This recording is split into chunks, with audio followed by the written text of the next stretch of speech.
In the Rastafari language, there is no second person. Everyone is I. So when you look at a man, you say I and I, means say I and the next man. There's no plurality in the Rastafari language. Very important. It might sound like semantics, but it is not. It's something that develops your spiritual awakening and spiritual consciousness to a next level, where you recognize that everything connected. Everything.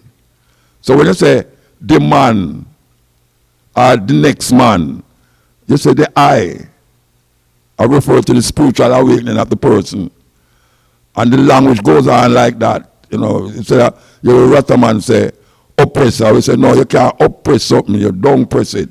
You hear Peter Tosh sing them things, don't press a man. You might know what I'm talking about. And there's language like that that keep coming into the vocabulary of the Rasta man, where all people look at and say, what kind of foolishness is that? But we hear people use it now. We hear people use it because when I say I and people say it's foolishness. We see the man them come with that thing named iPhone, iPad, all sort of I. And we know you nobody say foolishness. What the I in the phone mean? Nobody, most people don't know. The man them in a San Francisco will develop it. Them know what them say, maybe it's Rasta them here with it. Maybe it's Rasta them here with it. They come to Jamaica and say, oh, that sounds great, man. iPhone. And say, I decided, say, can say iPhone, iPad, iTunes. Rastafari is a movement started from the 30s. It's a liberation movement. Leonard Howell was the one who declared Haile Selassie because he say we have a problem when we start to hail the King of England. And when Haile Selassie was crowned in 1930, he say we do have to hail up now white king. We have a black king now, or a redeemer has come 2nd of November 1930. So it is what we call a movement against colonialism, slavery, and oppression. From that time until now, it has become a cultural expression of black people domiciled in those former slave plantation islands. And it has stepped further and further and moved till people now who would have called the enemy is now joining the group. But we still continue as a force to be reckoned with, given that we came with a different perception and concept of what would I call now how people view the Bible and how people view themselves in the Western world. Yeah. Because one of the main things is that our interpretation of the Bible seems to conflict with a whole heap of different people perception and perspective of the Bible. And we no longer say, just like how we no longer say the King of England, we no longer say a white Jesus, because the whole of we grew up with a white Jesus upon the wall, grandmothers and parents look upon the Jesus upon the wall. I don't care how you say you're conscious. Anytime you close your eye and think upon the Savior, Jesus is a white man, you see. And we can't make a white man, God save you from white man oppression. That's madness. God, the white God, who the white man serve, allow him to really come into Africa and take our parents and make them become and enslave them. And now we see those slaves right now is worshiping the same God to free them from the white man. It's crazy. White man God bring you in a slavery, and now you pray to white man God to get you out of slavery. So that is part of the Rastafari vibes where we say, no, we have to create our own thing. And not care how weird and strange and mad it look. We say our Redeemer in an Emperor Haile Selassie the first.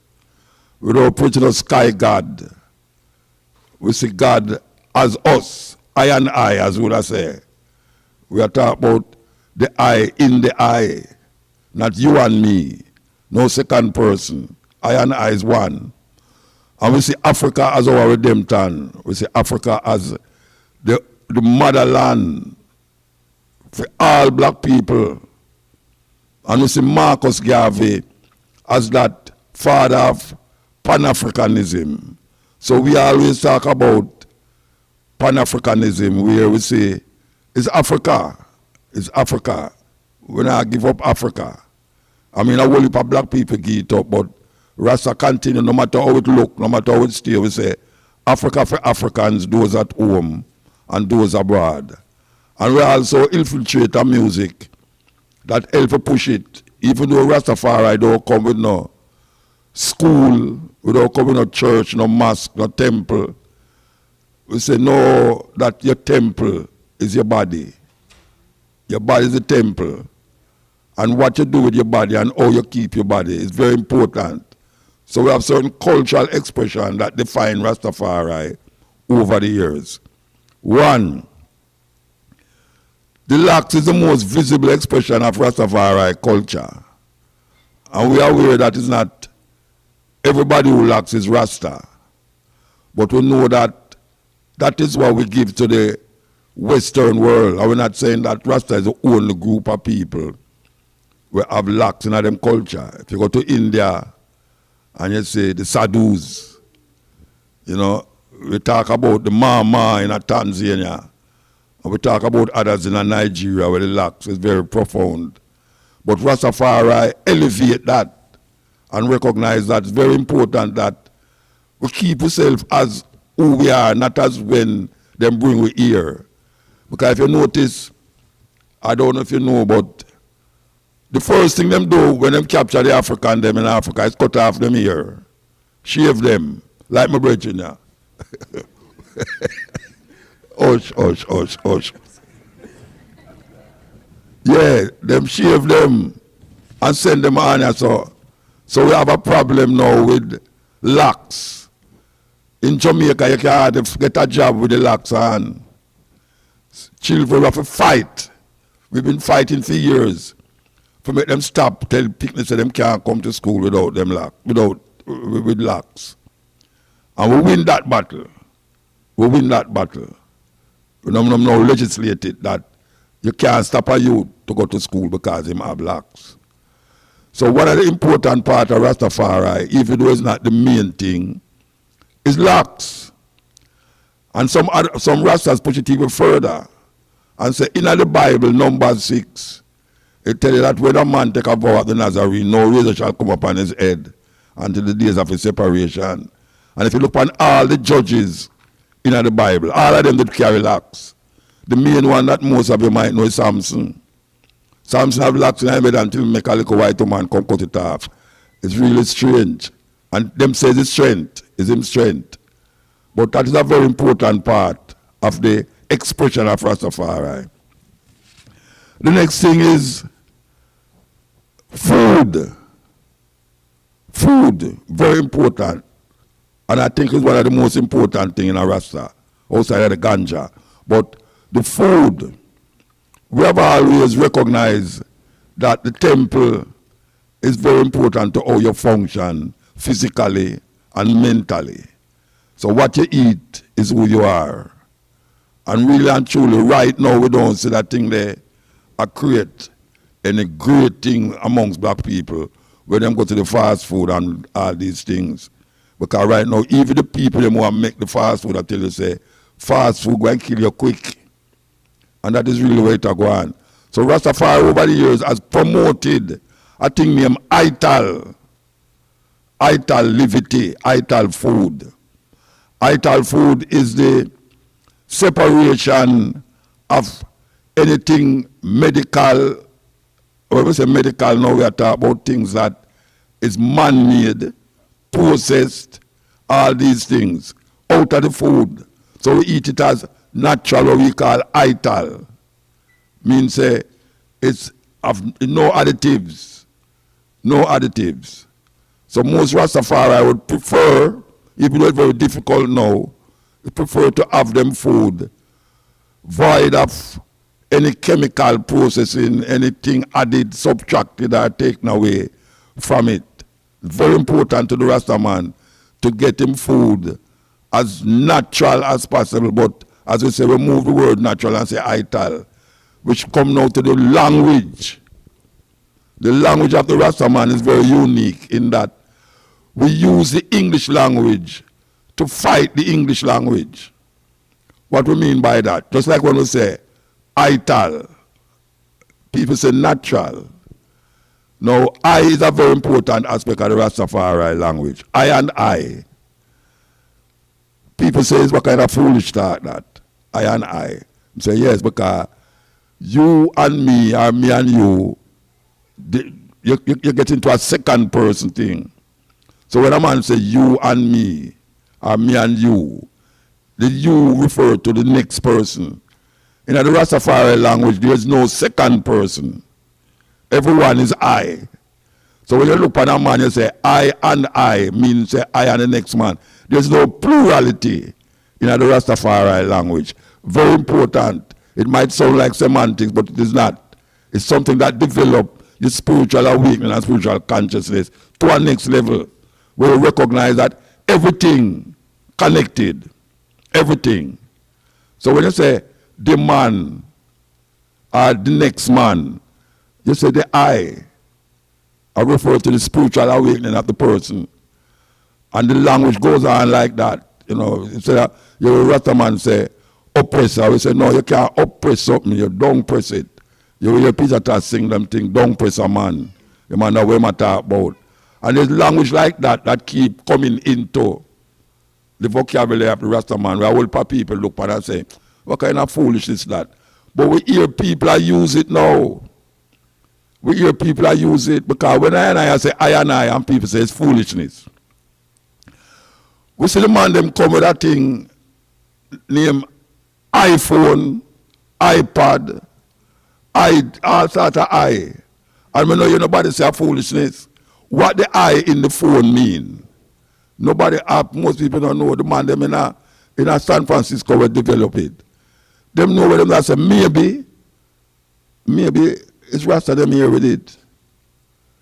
Maybe it's Rasta them here with it. They come to Jamaica and say, oh, that sounds great, man. iPhone. Them say, I decided to say, iPhone, iPad, iTunes, I this, all of that. So right away we recognize the I as one, not many. The I is one.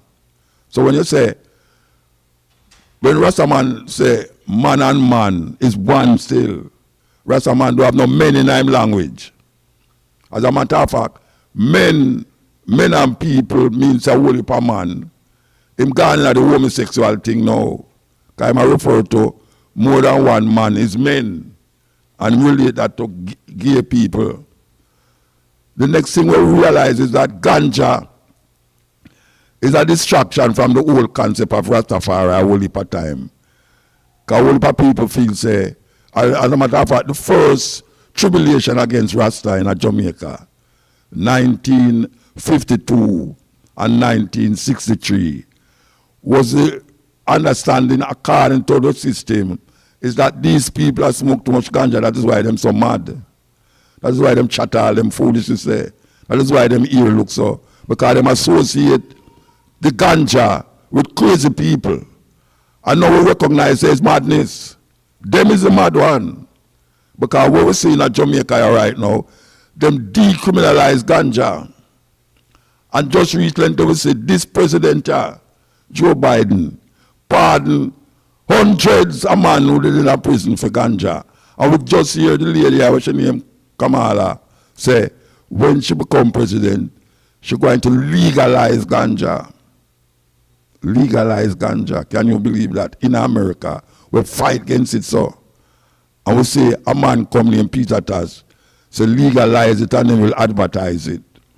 And now most people right now recognize the value of this thing we name ganja. Now we must tell you that ganja is not a gateway to Rasta. Our people feel say, "True, you smoke ganja, you're a Rasta." No go so. You know, if you smoke ganja for be a Rasta. All people feel that way there. And believe it or not, as I sit down here, so, and maybe that man you know, most of my life, me a Rasta, about how much? 50 odd years, I gone. I never smoke ganja yet. Never, ever, ever. I never do for roll a spliff. But the amount of chalice when I pass around to my brethren, them, is unbelievable. But we recognize that ganja is not a detriment to Rastafari development. As a matter of fact, it's a more development to the upliftment of Rastafari. But them fight against it so much that it become a problem to them, not to Rasta. So Rasta continuously now, I tell you, say you ask about Rasta, it's going to take a little while. I wanted to ask that, I know early in the trial there was a heavy tribulation, like a big fight against Rastafari, right? I wanted to know how the teachings of both Haile Selassie and Marcus Garvey kind of gave you that strength to try through. We don't come to that still. We don't come to that.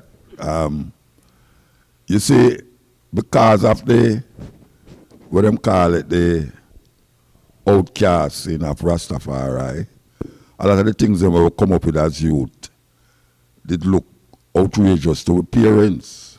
So as I want start to say Rasta now, you have to leave your mother house. She don't want a Rasta business in her house. And even though you're not doing nothing bad and terrible, Rasta is a no-no. But over the years, we have come to know Rasta as a legitimate voice for African people and black people all over the world. And the tribulation that Rasta go through is not nice. 1963 was the most devastating violence against Rasta in Jamaica. Devastating that Rasta couldn't walk on the road in Jamaica. Anywhere them see Rasta, not only the men and people, when we call the system, but the normal people them. Any Rasta with them sit on the road, them grab you and trim you, or them carry you go lock you up in a police station. And the Prime Minister of Jamaica, who is now them called a national hero, went to a place named Montego Bay, a place named Coral Garden, and decided them to wage a war against Rasta, that you have to get rid of these people. That is exactly what him say, you have to get rid of these people. Him say if the prison can't hold them, Bogue Hill go and hold them, and Bogue Hill is a cemetery. It's the most cool thing ever happened to any citizen of Jamaica. We're a group of people. You can't walk on the road. You have to hide. There's a woman named Miss Enid where she wrap up her husband in a mattress for 3 days. Can't get him out, can't take him out. If police here, him gone to prison, or them kill him. Now, what people that never know so that did go on in Jamaica. 1963. The Coral Garden incident, Google it and you will see it. It's a terrible thing. And now we see it come further and further down the line where these people in a place named Pinnacle, that's on 1952, a man named Leonard Howell, who's the man who them say is him start up the Rastafari vibes. Them go up there and mash him about 500 people up there, self-sufficient. People that talk about self-sufficient. Rastafari was the first group of people who create a self-sustained group in the hills of St. Catherine. And them go up there and burn down the place and disperse all of the people them, the Rasta people them up there. And them have to run go a country. Some of them take it in a Kingston, in a place named Bakawal. And down there, amongst the filth, amongst the cardboard, amongst the garbage, Rasta living at that. And if them living at that, him still a turn to people and I say, one love. Love my brethren, love my sister.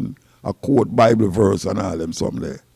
Until a next man come and mash it up and create a community named Tivoli Garden, where it become a garrison for him political henchmen them and violence during the 70s and 80s. It was a gang place, political gang place for the Jamaica Labour Party, was still govern Jamaica. And them wage a war against Rasta again. But guess what? We're still there. We're still there. And the more them fight is the more we fight. And now we say them can't stop it because we say Rasta all over the world are hail up Haile Selassie. And Muta, I just want to jump back. Just tell us how Marcus Garvey's teaching really inspired you on your tribe. Marcus, well, I don't know me, but I will say I get introduced to Marcus Garvey by Marcus Garvey's son. He used to teach me when we used to go to school, Kingston Technical High School. He used to teach me. And I had a brother named Laxley Comrie, was a Black Panther, Black Power man. Now Marcus Garvey, I never know at the time, but I listened to his son, and I go to his wife's house, Marcus Garvey's wife, Amy Jakes Garvey. I go to her house, we sit down with her and I listen to her and I talk and him something there. But when we start to read the philosophy and opinions of Marcus Garvey, where we continue to say the philosophy and opinions of Marcus Garvey is more important than the Bible. We have said that non-apologetically. It's more important than the Bible. Now we're looking at that book, and you see a man that direct you to Africa, and a man direct you to self-reliance, and a direct you to yourself. And me even go as far as say, in the philosophy, look here man, the white man have a white God, the Jews have a Jewish God, the Chinese have a Chinese God. We, though late it might be, must worship God through Ethiopia. It's one of the only place in the philosophy and opinions. Marcus Garvey say, Ethiopia direct. Him say, we must worship God through Ethiopia. Now, when I go to school and I see all them things there, you know, it inspire me. Come here and say, what? Rasta man, I said at the time it wasn't no Rasta. I just talk about Black Power. I love Huey Newton and Angela Davis, all them people there, you know, Stokely Carmichael. But now we go read and I realize the Black Power movement is more of a political thing, social thing. The Rastafari was more than just a social, political thing. It was a spiritual connection. So it not only embrace the social perspective, but the spiritual thing of black people. Because every black nation have a spirituality in them that white people don't like. Them don't like it. So when we as youth come up now and I say, Marcus Garvey, we start to read through Marcus Garvey, and Marcus Garvey say, Africa for Africans, those at home and those abroad. We ourselves now start to say, yes, as youth in our teenager life. We say, yes, at this may I work with now, you know. And then when we connect it now to the Rastafari community, when we hear the Rasta them talk, and we start to go amongst Rasta, we say, but this is a complete thing. This is not just a social thing, or it's not just like a church thing. It's two things combined, and that as a youth, that is what we are searching for in our youth age. And from that time until now, we maintain that. All right, and I know that people want to know, for those that are unaware, Fari, when you stop wearing shoes? See, now, I little pick the question that, you know, but why you don't wear shoes? I little pick the question, we don't know, about 50 years ago. What inspired that, though? What inspired you to stop wearing shoes? Eh? What inspired that, though? You see where the hills, we just decide, come here, but you see we don't permit neither, you know.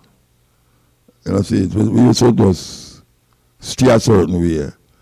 But we come out of the hills and we say, you know something, I don't really feel like it's necessary for wearing no shoes. I'm going to see if this is going to stop me from attain or maintain whatsoever people say.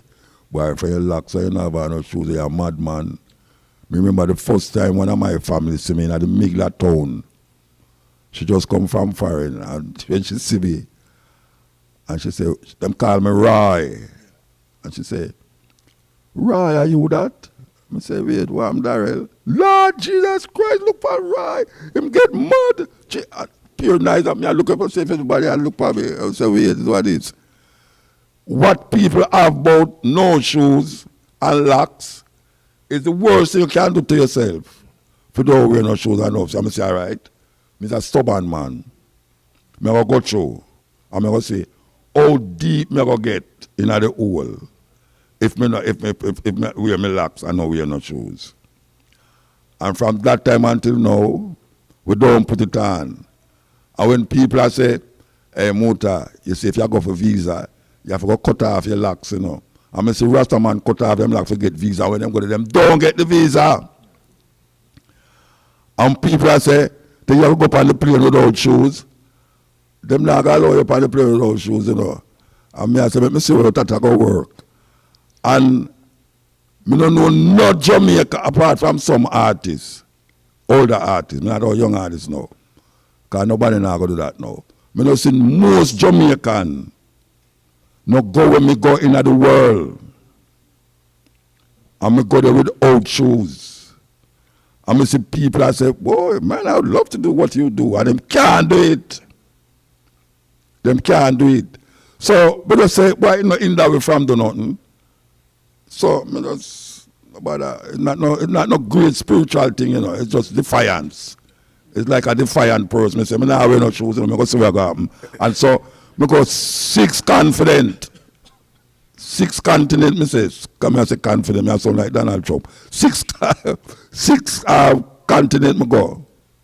I don't go Antarctica yet. I plan to go there. Without shoes. Because I'm going to the Mataran, you know the Mataran? Yeah, man, about mountain in Mataran, the back, Mataran, in Switzerland. We go there. And when we step out of the bus, we say, white people are shake like a damn cool. Because them can't believe, say, I'm never never bridge, you know, do it too, you know. Because I'm not the only Rasta. You ever worry about Rasta and wear shoes at Jamaica? It's just that me is the most out the one where people say. But it's a part of that we come up in, you know, when the Rasta them when me come up with never used to wear shoes. You know, see, it's not no like, wow, you know, this and that, a normal thing. So, me just make it a part of me. You know, I go anyway. That don't mean say if a man refuse me to go somewhere, I must put it on, I won't put it on, you know. Because I not say, I stop wearing shoes, you know. Just that most people never see me in a shoes yet. Like my children, them. My last children, a child of 40 years old, she never see me in no shoes yet. But when I say, it's not that me have something against shoes. Not like no religious vibe or nothing. No, it's a defiance when I feel, say, as someone wants to stay. I have a nice wife. And she not tell me, say, she now go to the cabin and have her shoes. As a matter of fact, she just say, boy, if she ever see me look like me and look at her shoes, say, where you look at that for? You understand? So, yeah, we don't stay that way there. We don't stay that way there. All right, then. And I want to talk about a famous quote I heard you say. You say the people with the most information have the most inspiration, right?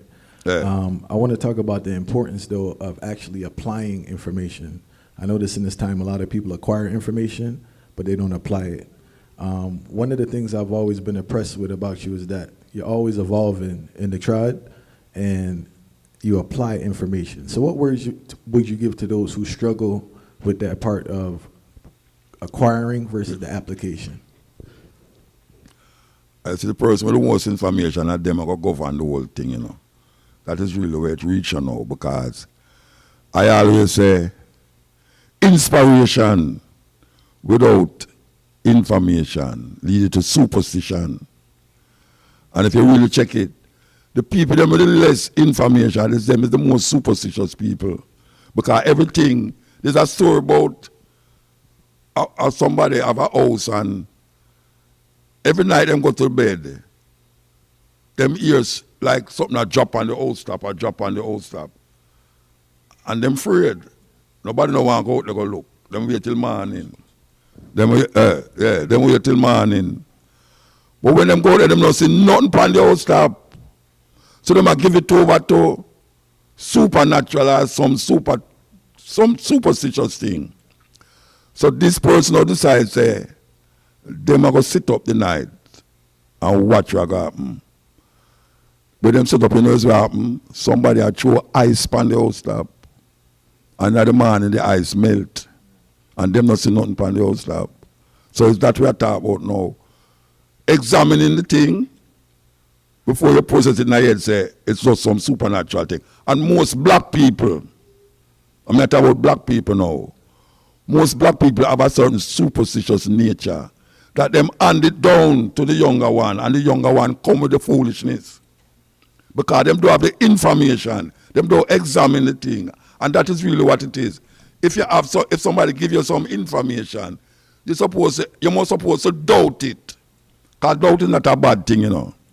Doubt allow you to go check out something. When you analyze doubt, it. Said analyze it. Yeah, when you doubt, you start to say, no, we have to say if this is true or not. See? So if you just get the information and analyze it, then you're in a problem. And you're going at some little supernatural thing. Some simple little thing Jamaican people, not only Jamaican people, but people have. And the information they know, but them don't want to examine the information. Them just take it as a pass down, handed down thing. You know, it's like when people say, Muta, you're not afraid you catch cold in your foot. Me never catch cold on my foot yet. Me don't know how you do that. Cold is a virus. You know, you don't catch cold in your foot. You know, see it. So you have some little things where people don't go into it. That's why Marcus Garvey talk about science.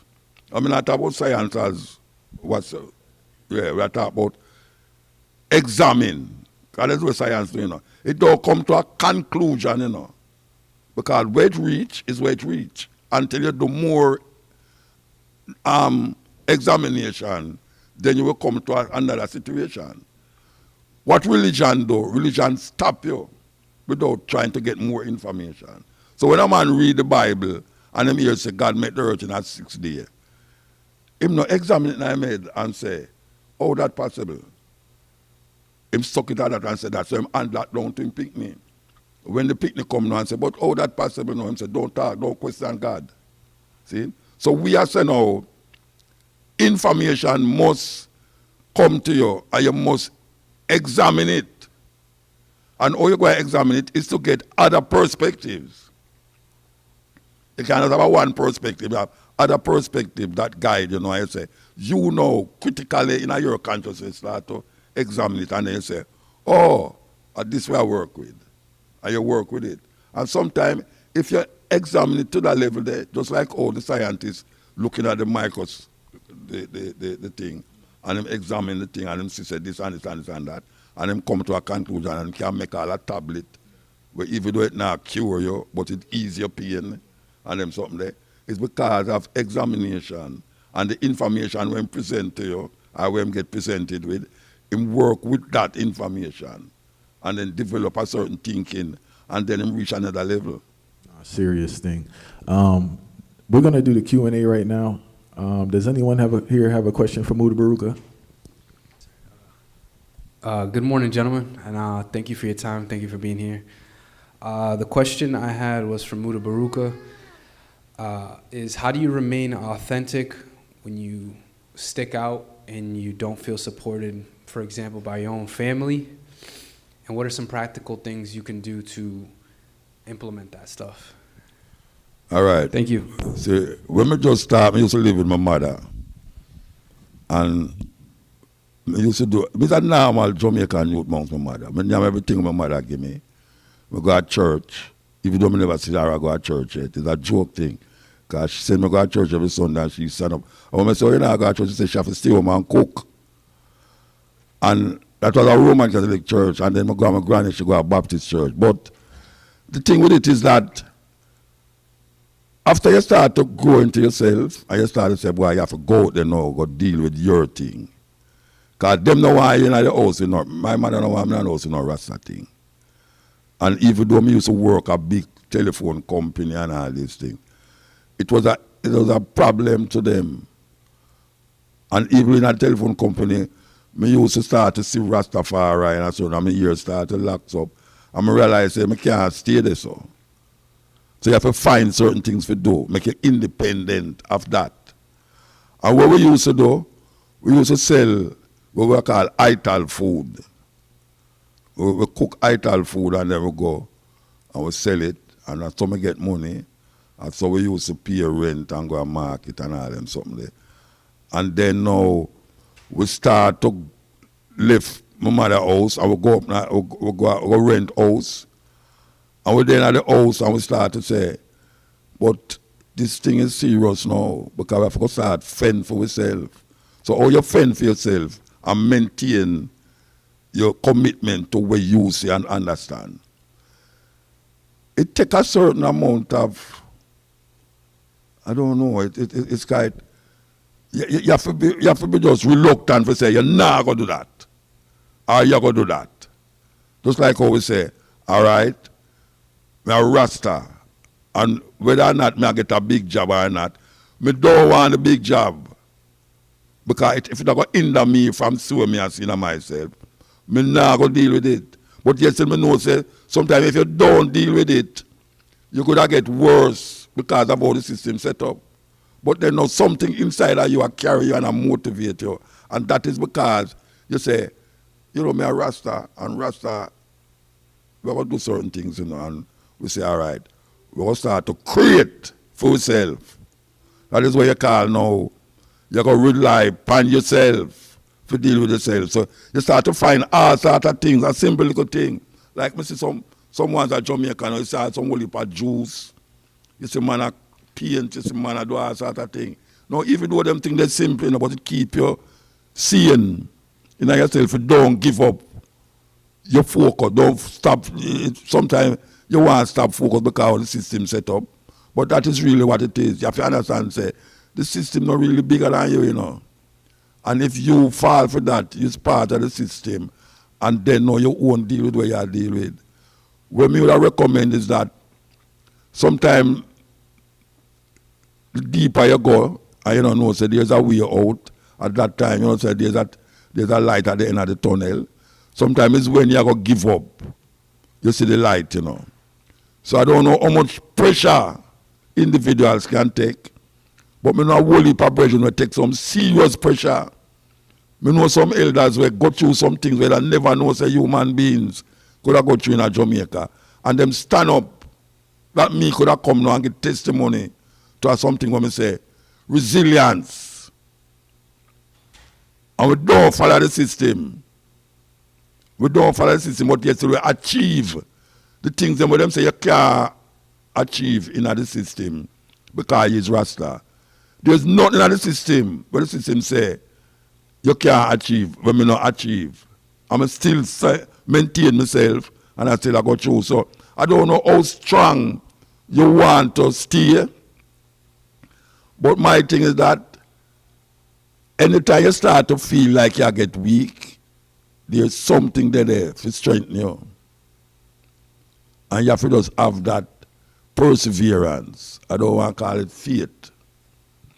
Perseverance in yourself. Because really, Marcus Garvey again come to me.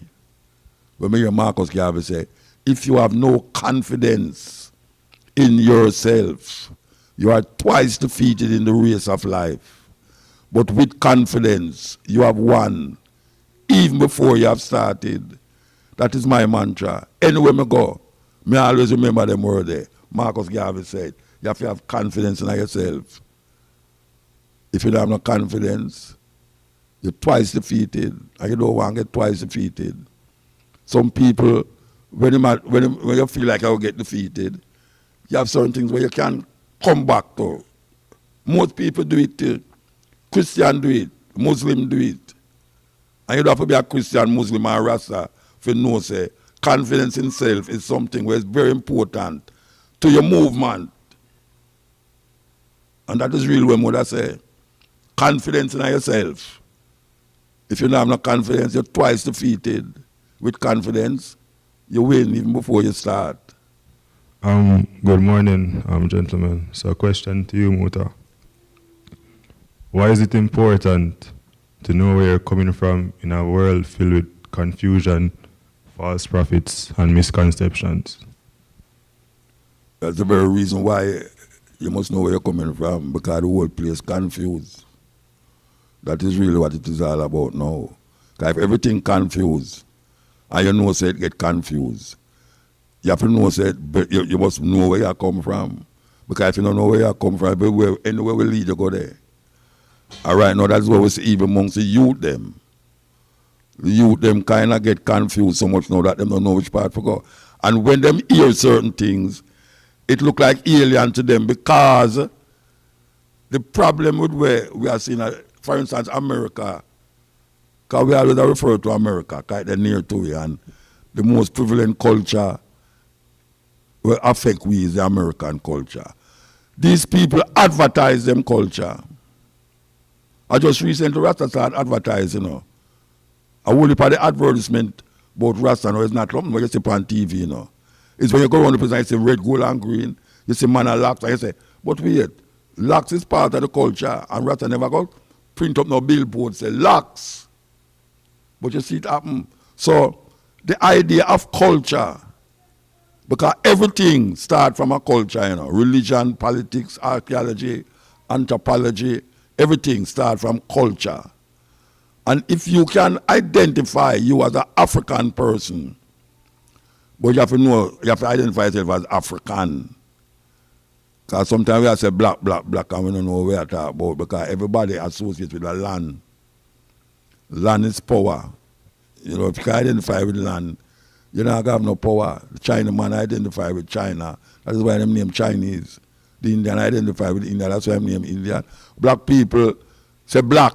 And then when you say, which part black come from? Some say Jamaica. Of course, it's Jamaica. But you have a whole heap of people at Jamaica who are not black.